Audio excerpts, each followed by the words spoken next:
Hey everyone, I'm back with the crochet tutorial for working continuous rounds. A stitch marker is going to make it a lot easier to work in continuous rounds. I'm just using a bobby pin because I'm too cheap to buy a stitch marker. I'm starting row 1 with 6 single crochet in a magic circle. I like to start all of my work in rounds with a magic circle instead of a chain start. I think it just looks better in the end and gives you a little more control over how tight you want your first round to be.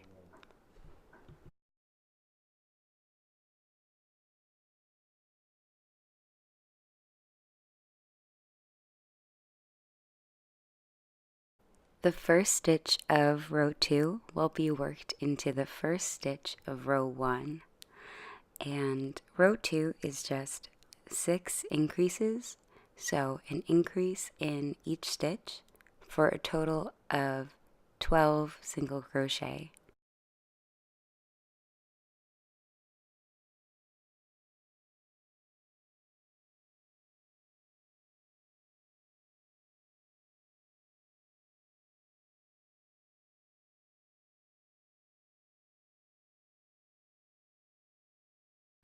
I'm going to tug on my yarn tail a little bit just to tighten up my magic circle. And then I'm going to get out my stitch marker, which is my bobby pin, and mark the last stitch of the row. So I'm just going to slip that through the 2 loops on the top of the stitch and get started with row 3. In row 3, I'll be working an increase and then a single crochet 6 times for a total of 18 single crochet in the row.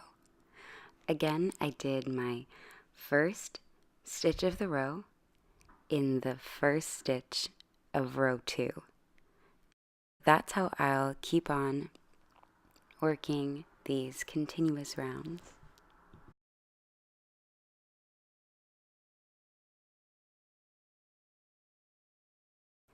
Working around a stitch marker is a little bit tricky, and you'll see me fiddling around with it a little bit, but it's really a great way to keep track of where you are in a round and not have to frog your project. So even though it takes a few more seconds, it's totally worth it in the end. I'm going to take out my stitch marker and put it into the last stitch of the row, so through both of the loops of that last stitch, and then I'll get started on row 4. In row 4, I'll be working an increase and then 2 single crochet 6 times for a total of 24 single crochet. I'm going to speed through the rest of row 4, so you can pause your video here if you're following along. I'll be right back to start row 5.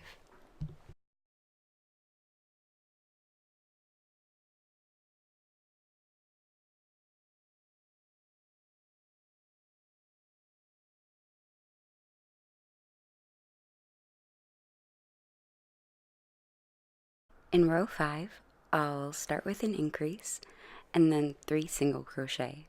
I'll be doing this repeat 6 times for a total of 30 single crochet at the end of the row.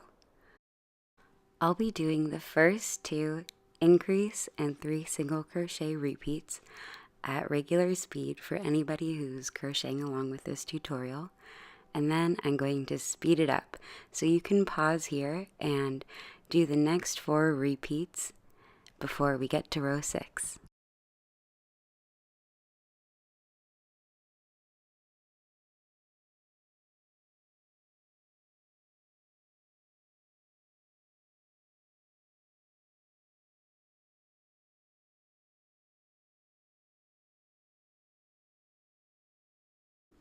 In row 6, I'll be doing an increase followed by 4 single crochet 6 times. So I'll have a total of 36 single crochet at the end of the row. Row 6 is the last row that I'm going to be working in this tutorial. So I'll put a link down below to the written pattern for this circle and just a few tips and a little more info on working in continuous rounds. I'm honestly fascinated by all of the different methods that people have for crocheting in the round and like the different tricks that they use to join their circles. So if you want to, comment down below with your favorite method of working crochet in the round.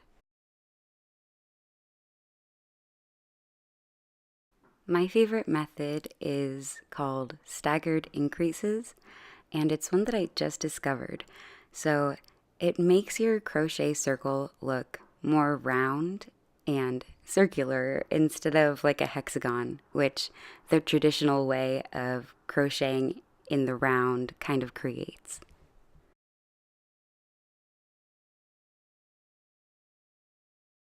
After row 6, I'm going to take out my stitch marker and do a slip stitch in the first stitch of the row.